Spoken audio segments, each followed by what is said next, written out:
I'm Ratnabhushan, a trained motivator and guide to IAS aspirant, international motivational speaker, leadership trainer, CEO coach, political strategist and policy advisor, current affairs program, that is CAP. It is today, 3rd June 2020.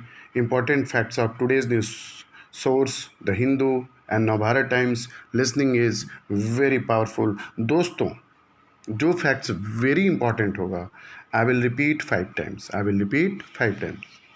जिसे आप जरूर note करें, एक अलग से notebook बना लें और नोट करते जाएं। And this is my humble request. अगर आप 9:31 PM के बाद सुनते हैं तो बहुत ही इफेक्टिव रहेगा। आप करके एक बार देखें।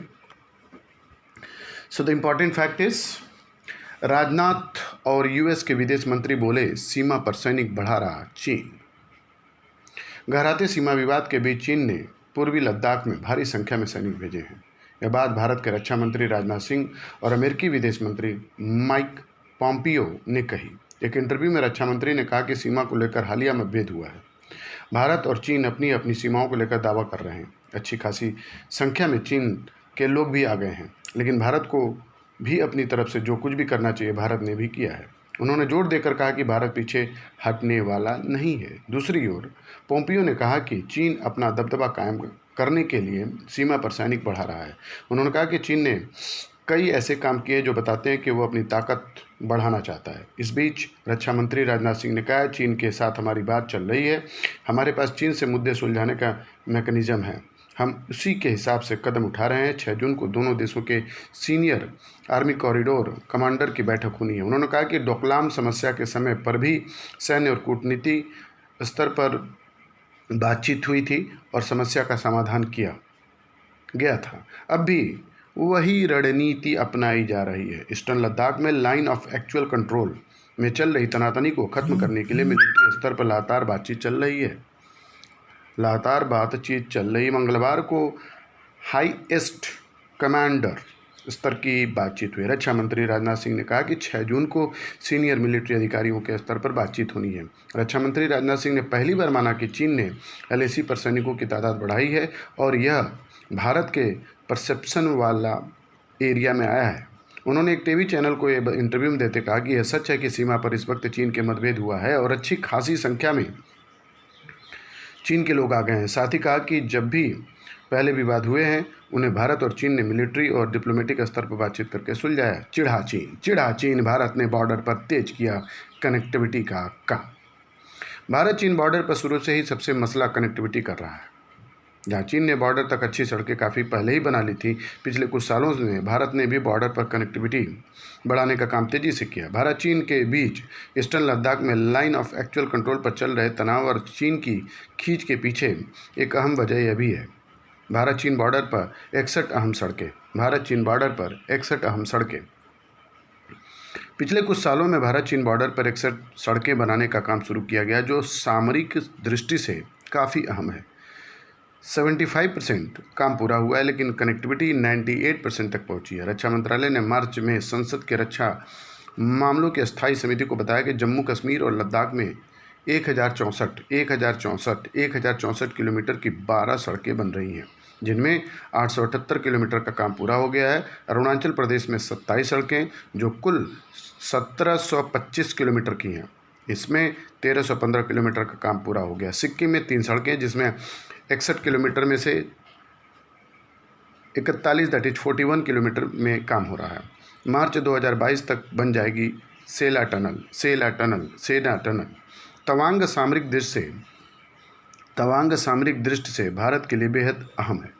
यहाँ की करीब 50,000 की आबादी और भारतीय फौज के लिए देश के दूसरे हिस्से में से रोड कनेक्टिविटी का एकलौता रास्ता सेला पास के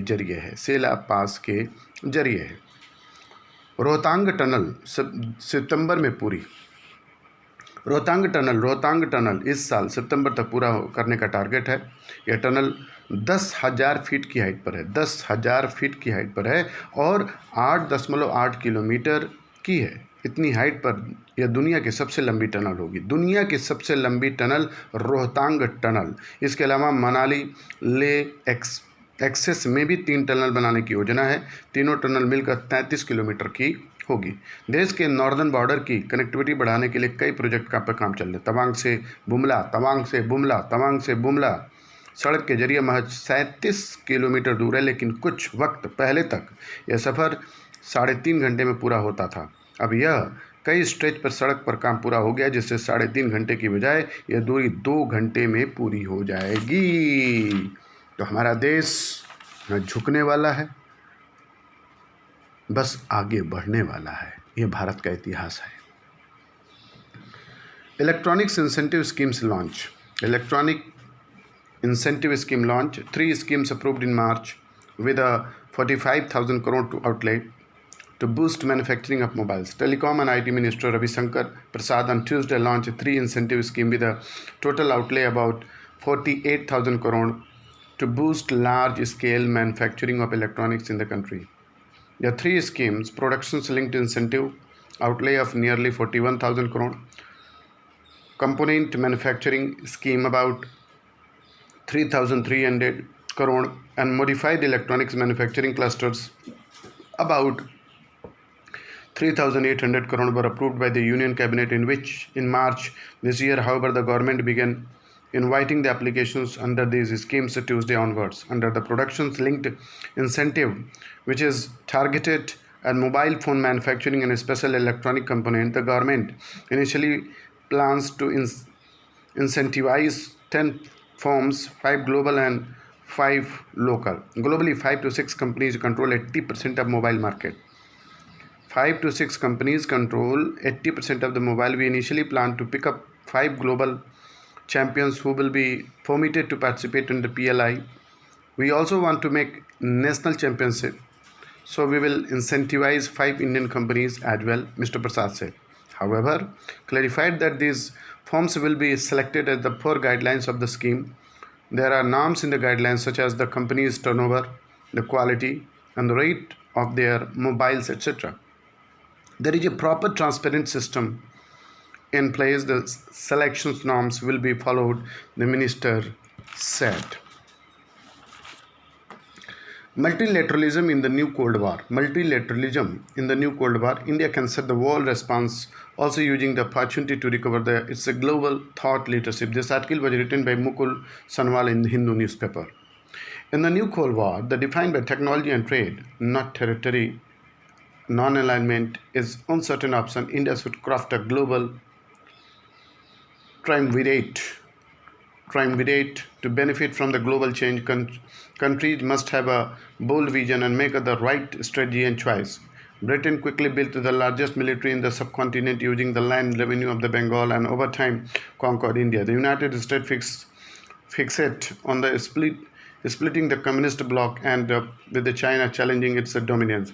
As chair of the executive board of the World Health Assembly, it is the decision-making body of the World Health Organization. India can set the global response in terms of multilateralism, not just medical issue. In September, the United Nations General Assembly will discuss the theme, the future we want, the future we want, the future we want, the future we want. In 2021, India joins the UN Security Council non-permanent seat and chairs the BRICS Summit in 2020 to host the G20, a rare alignment of stars for the agenda setting.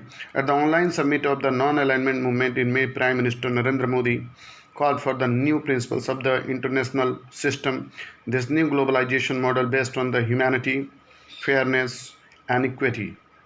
Humanity, fairness, and equality. Humanity, fairness, and equality has wide support in a more equal world. As for the first time since 1950, everyone is experiencing the same virus threat. It is in this changed context that India should look upon its own re-emergence. China losing its influence and the dynamics on its relation with the United States as Asia again becomes central to global prosperity with the global governance, economy, scientific research, and society in the need of being reinvented. We should use this opportunity to recover our global thought leadership. Think Nalanda, astronomical computation, the zero, Ayurveda, Buddhism, yoga, and ahimsa, as well as clothing the world for the millennia. Clash of the values. The clash between China and the US at the just concluded World Health Assembly in May marks the end of the multilateralism of the past 70 years. The donor-recipient relationship between the developed and developing countries has ended with the China's pledge of $2 billion. The agenda-setting role of the G7 over UN institutions and global rules has also been effectively challenged by WHO, ignoring the reform diktat of the US, leading to its withdrawal. The characterizations of the G7 as outdated. The US has also implicitly rejected the G20 and UN Security Council for an expanded G7 to discuss the future of China. China Global Times characterized the changes as two different visions. The Washington Post carried the headline, "The Post-American World is now full display." The Wall Street Journal argued India is a natural US ally in the new Cold War. The clash marks another seismic shift within the UN.